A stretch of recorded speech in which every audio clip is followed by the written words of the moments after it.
Parmi les épreuves du bac, celle de philo est souvent la plus redoutée par les étudiants. Pour l'appréhender au mieux, voici quelques idées reçues qu'il vous faut absolument déconstruire. La plupart des candidats pensent que plus ils écrivent, plus ils auront une bonne note. Or, c'est faux, ce n'est pas le nombre de pages qui compte. Si votre argumentation est brève et précise, cela vaut souvent mieux que de longues phrases interminables et sans fond. Également, les professeurs ont tendance à vous demander de citer de grands auteurs. Certes, Freud ou Aristote sont incontournables, mais si vous avez envie de citer l'actualité ou des auteurs ou artistes contemporains et modernes, c'est possible. Tant que votre argumentation est claire et cohérente, cela peut donner un plus à votre copie.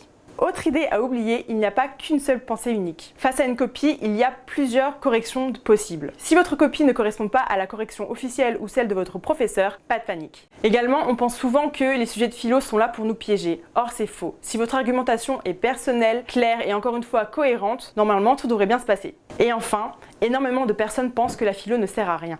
Au contraire, elle fait partie de notre quotidien sans qu'on s'en rende forcément compte. C'est une matière qui nous permet de mieux appréhender le monde et de développer notre culture générale. En clair, la philo nous prépare à assumer et défendre nos idées en société.